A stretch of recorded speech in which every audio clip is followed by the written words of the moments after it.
नमस्कार दोस्तों, मैं आपको स्वागत करता हूं affair of world by Ayush Gautam. आप सब सही पढ़ रहे हैं। आज हम जानेंगे जापान ने कर दिखाया वो काम जो आज तक नहीं हुआ था। इतिहास रच दिया है जापान ने, क्योंकि अब देश को मिलने जा रही है उसकी पहली महिला प्राइम मिनिस्टर साके ताकेशी।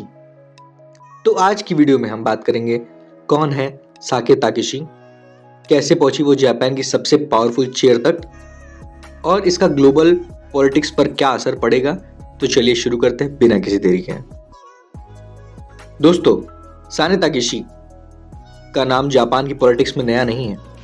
वो लॉन्ग टर्म मेंबर रह चुकी हैं जापान की ruling party liberal democratic party मतलब एलडीपी की।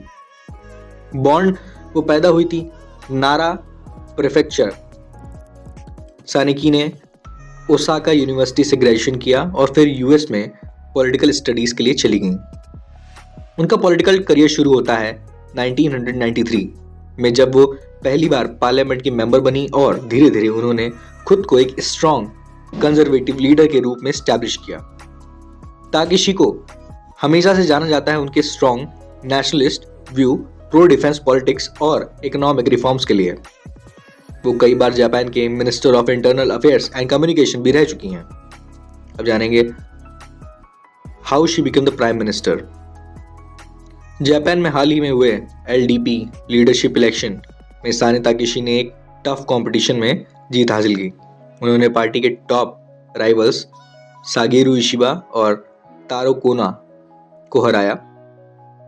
पार्टी के अंदर उनकी पॉपुलैरिटी का कारण भी था उनका clear vision of Japan economy, उनका protective stance on national security और लोगों के बीच उनका नॉनसेंस इमेज। इसके बाद पार्लियामेंट में मेजॉरिटी सपोर्ट मिला। साने ताकेशी ऑफिशियली इलेक्टेड हुई as Japan first female prime minister और इस तरह उन्होंने इतिहास रच दिया। हम जानेंगे इनका पॉलिटिकल विजन क्या है। जैसा कि दुनिया भर से इनके लिए आलोचनाएं आ रही हैं, सबने इनकी तारीफ की, सबने इनको कॉन्ग्रेचुलेट्स किया, जैसे कि prime minister Narendra Modi as well as the Donald Trump, he also congratulate. उनका इकोनॉमिक विजन है, वो चाहती हैं जापान को इकोनॉमी को फिर से ग्लोबल कंपटीशन के टॉप पर लाकर खड़ा कर दे। और जैसे कि टेक सेक्टर, एआई सेक्टर्स, इन सब में नेशनल सिक्योरिटी, वो चाइना और नॉर्थ कोरिया के बढ़ते इन्फ्लुएंस को काउंटर करने के लिए जापान की डिफेंस पॉलिसी और मजबूत करना चाहती हैं। Women's empowerment, ironically become the lady female prime minister. Sanae का वादा है कि वो वुमेन पार्टिसिपेशन इन वर्कफोर्स बढ़ाएंगी और जेंडर इक्वालिटी को प्रमोट करेंगी। International reaction, India, US, Australia जैसी कंट्रीज के साथ रिलेशंस को और मजबूत करना चाहती हैं वो, जिससे कि इंडो पैसिफिक रीजन में बैलेंस बनाए रखें। इससे उनका लॉन्ग टर्म विजन क्लियर होता है। उनके चुनाव के बाद दुनिया भर से प्रतिक्रिया आई। अब मुझे लगता है कि ये न्यू एरा ऑफ लीडरशिप हो सकता है, बिकॉज ये एक बहुत ही महत्वपूर्ण कदम है।